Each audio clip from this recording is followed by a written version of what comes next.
Recibo un cordial saludo, mis queridos hermanos, mis queridos amigos, que una vez más nos acompañan en un devocional matutino. Es para mí motivo de alegría una vez más dirigirme a cada uno de ustedes, esperando que la paz del cielo pueda estar en cada uno de sus corazones. En esta oportunidad vamos a meditar en la palabra de Dios, pero antes de ello vamos a dirigirnos a nuestro Padre Celestial, como siempre lo solemos hacer, mediante la oración. Así que los invito para que puedan acompañarme donde quiera que ustedes se encuentren, en la comodidad de su casa, rumbo al trabajo o en cualquier lugar, para que puedan acompañarme a orar a nuestro Dios. Oremos. Padre nuestro que está en los cielos, alabado, glorificado, santificado sea su nombre. Gracias le damos por la vida, gracias le damos por darnos el privilegio de un nuevo amanecer.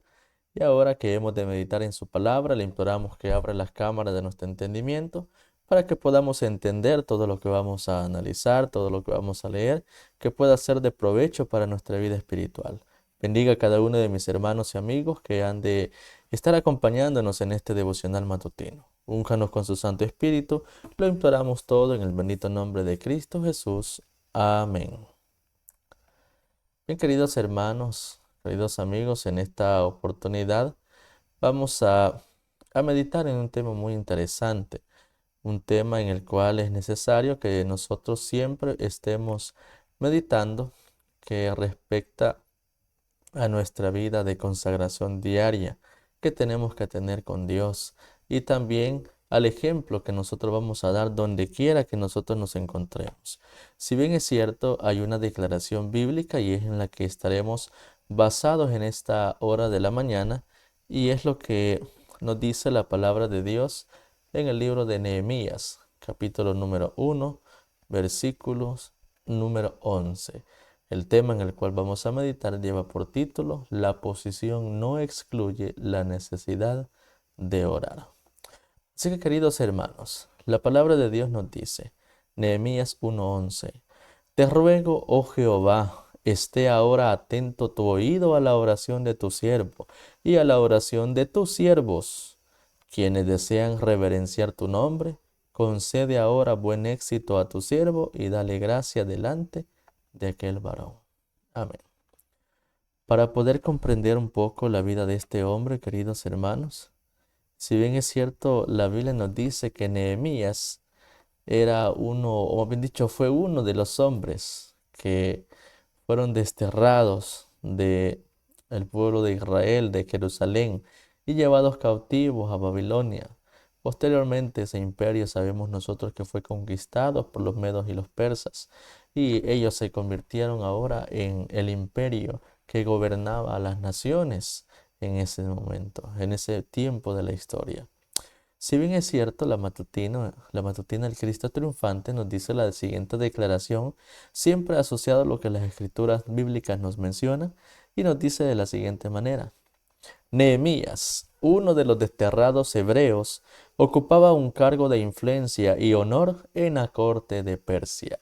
Notemos, queridos hermanos, cómo a pesar de ser hebreos, estos hombres tenían grandes privilegios en las cortes reales en este imperio. Llamémosle así, eh, ocupaban puestos de gran responsabilidad y todo esto, en primer lugar, se debía a que ellos guardaban fielmente los principios a nuestro Dios, le eran fiel a Dios en todo aspecto de vida y es por eso que Dios utilizaba a estos monarcas para que sus siervos fueran utilizados también y así llevar a cabo sus propósitos que él tenía, aún estando en esa condición de esclavos, desterrados, ¿verdad?, de sus lugares de orígenes. Ahora, si bien es cierto, Nehemías, como copero del rey, tenía libre acceso a la presencia real y en virtud de esta intimidad y gracias también a todos los dotes, a la inteligencia, el intelecto que Nehemías tenía, y agregado a algo más, la fidelidad que este hombre poseía, llegó a ser el consejero principal de este monarca, del rey de Persia en ese momento. Ahora, Nehemías era un hombre de principios, era un hombre que tenía bien cimentado todo lo que refería a la adoración a Dios. Era un hombre de integridad inquebrantable, pero también era un hombre de gran sagacidad, que aprovechaba cada oportunidad para poder así cumplir el propósito que Dios había de emplear por medio de él a través de todo lo que pudiera hacerse en aquel lugar. Ahora, en esta tierra pagana, a pesar que Nehemías se encontraba rodeado por la pompa y el esplendor de la corte, este hombre, Nehemías, no olvidó en ningún momento a Dios. No se olvidó ni de su pueblo tampoco, a quien fueron confiados los sagrados oráculos. Ahora, la integridad de su posición no menoscabó ni su piedad ni el amor por sus hermanos. Y ahora hay un aspecto muy importante que vale la pena de resaltar. Nehemías no se avergonzó de su relación con su pueblo, ni mucho menos se avergonzó de la verdad que había creído en determinado momento. Sentía que debía honrar la verdad en todo lugar. No se disculpaba por sostener una fe diferente de la que profesaban los miembros de la corte persa. Ahora, aquí hay un aspecto, queridos hermanos, que también vale la pena recalcarlo y asociarlo a nuestro tiempo y a nuestra condición espiritual. Él no se avergonzó de la relación con su pueblo ni de la verdad, y él sentía que debía de honrar a la verdad en todo lugar. Ahora, la pregunta es, queridos hermanos, si este consejo también vale para nuestro tiempo y para cada uno de nosotros es dado la misma consejería, es necesario que podamos considerar si realmente honramos a la verdad en cualquier lugar en el que nosotros nos encontramos. Hay aspectos de vida, queridos hermanos, en los que es necesario que podamos nosotros levantar en alto el estandarte de la verdad y que podamos defenderla de ser posible con nuestra vida, lo que hemos creído hasta este momento referente a la palabra de nuestro Dios. La pregunta es, queridos hermanos, ¿estamos dispuestos nosotros a honrar a la verdad en cualquier lugar, en cualquier situación que se nos demande? El profeta Nehemías en ningún momento se disculpaba por creer algo totalmente diferente de lo que sus compañeros de corte creían hasta ese momento. Recordemos que a pesar de que era de otra nacionalidad, Nehemías, a pesar de que se encontraba entre paganos, él debía de dar un ejemplo de obediencia a los principios que en determinado momento había aprendido y que también debía de caracterizar a todo aquel que pertenecía al pueblo de Dios. Ahora, pasaba algo muy importante, hermanos. Si bien es cierto, se había reedificado hasta este momento, dice la historia, que se había reedificado el segundo templo y las porciones de la ciudad. ¿Por qué? El escrito nos dice, la matutina del Cristo triunfante, mediante mensajeros de Judea, el patriota hebreo supo que habían llegado días de prueba para la ciudad escogida. Se había reedificado el segundo templo y porciones de la ciudad, pero la obra de restauración se veía estorbada. Los servicios del templo eran perturbados también, y el pueblo, mantenido en constante alarma por el hecho de que las murallas de la ciudad permanecían mayormente en ruinas todavía y sus pórticos incendiados, la capital de Judá se transformó rápidamente en un lugar desolado y los pocos habitantes que permanecían ahí, profundamente amargados por las burlas de los agresores idólatras, que en determinado momento llegaban a preguntar o decir en son de burla, ¿dónde está vuestro Dios? Ahora, aquí vale un aspecto, hermanos, que debemos nosotros de recalcar también. Si bien es cierto, habrán ocasiones en las que cuando a nosotros nos vaya quizás mal o cuando nosotros estemos siendo probados nuestra integridad, llegará el momento en el que muchas personas dirán, ¿dónde está tu Dios? Cuando nosotros tengamos que pasar dificultades, quizás habrá muchas personas que nos dirán, ¿dónde está tu Dios? Para que nosotros podamos titubear, podamos dudar de la fe que hemos creído. Y era lo que sucedía en esta ocasión con el pueblo de Israel, que se encontraba hasta este momento reedificando los muros de Jerusalén.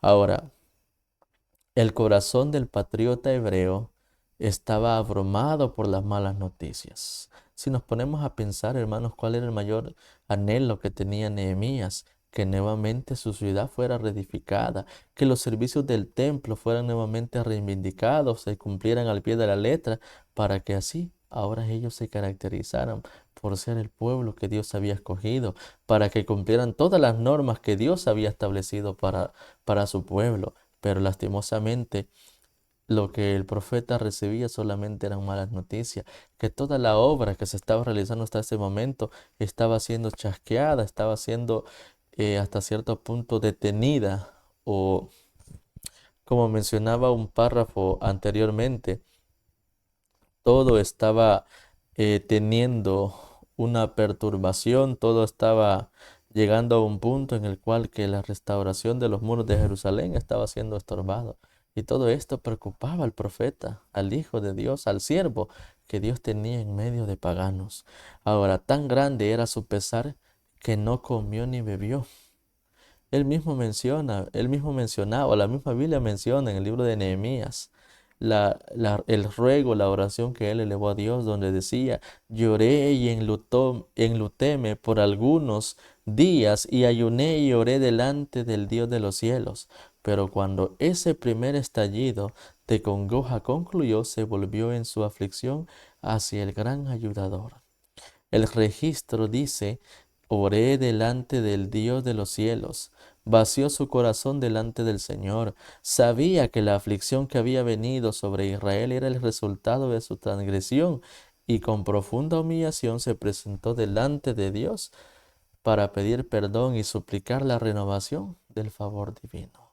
Ahora, el profeta Nehemías, queridos hermanos, tenía una gran lucha interna, porque él veía obstaculizada la obra de restauración, de reedificación de los muros de Jerusalén, y asimismo eh, el hecho de reivindicar todos lo referente a los ritos y las ceremonias se estaba ofuscando en ese momento, todo al parecer por la oposición que tenían, porque hasta este momento se veía estorbada toda esta obra. A pesar de que él era un siervo de Dios, él no dudó en ningún momento en dirigir sus pensamientos al cielo y hacer ver la culpabilidad propia y del mismo pueblo, para que Dios tuviera misericordia y pudiera obrar fielmente a favor de ellos. Fielmente confesó sus pecados y los de su pueblo. Aferrándose a la fe y a las promesas divinas, Nehemías puso el, en el escabel de la misericordia celestial su petición delante del Señor, para que sostuviera la causa de su pueblo penitente, y asimismo restaurara su fuerza y reconstruyera sus lugares asolados. Esa fue la petición que el siervo de Dios solicitó a Dios en oración, para que Dios pudiera tener misericordia no solamente de él, sino también del pueblo, para que así pudiera reedificarse nuevamente la ciudad.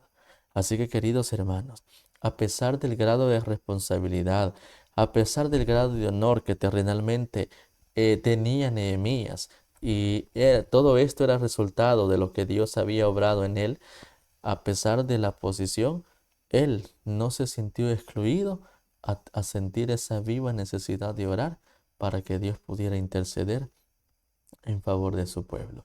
Así que, queridos hermanos, esta es una enseñanza también para cada uno de nosotros, para que podamos comprender que nosotros también, a pesar del grado de responsabilidad que tengamos, eso no nos excluye a nosotros, para que también podamos sentir el vivo deseo de elevar nuestros pensamientos y plegarias a nuestro Padre Celestial. Y si así lo hacemos, queridos hermanos, como la oración de Nehemías fue respondida, también nuestra oración será fielmente respondida. Así que, queridos hermanos, Dios nos ayude para que, aún teniendo grandes responsabilidades, también podamos sentir el vivo deseo de siempre estar cerca de Dios, conversando mediante la oración. Así que, queridos hermanos, vamos a finalizar este devocional matutino, y lo vamos a hacer nuevamente dirigiéndonos a Dios mediante la oración. Oremos. Cariñoso y amante Padre, que su morada es en las alturas de los cielos, gracias le damos en esta hora de la mañana por la vida que nos concede y por habernos permitido meditar en su palabra. Ayúdanos para que podamos ser hombres y mujeres de oración, que podamos siempre levantar en alto el estandarte de la verdad, donde quiera que nos encontremos, aún estando en medio de las tinieblas, aún estando en medio de los paganos. Ayúdanos para que podamos nosotros ser una luz en medio de esas situaciones, para que podamos así resplandecer y que la luz de la verdad pueda llegar a los corazones inconversos. Bendiga a nuestros hermanos y amigos que nos han acompañado en este devocional matutino y acompáñenos en el resto del día. Son favores y súplicas que le imploramos todo en el nombre de Jesús. Amén.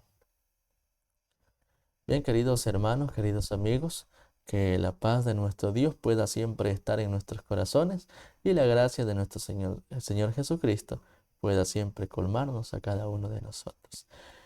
Pedimos también, queridos hermanos, disculpas del caso. En algunas ocasiones quizás no hemos respondido en el momento las peticiones de oraciones. Solamente hacerles saber de que han habido ocasiones en las que quizá no hemos atendido el pedido inmediatamente, pero llevamos registro de todas las oraciones o las peticiones de oraciones que se nos han hecho. Y así poder presentarlas al trono de la gracia de nuestro Dios. Así que, queridos hermanos, agradecemos por su compañía. Nada más desearles que el Señor les bendiga.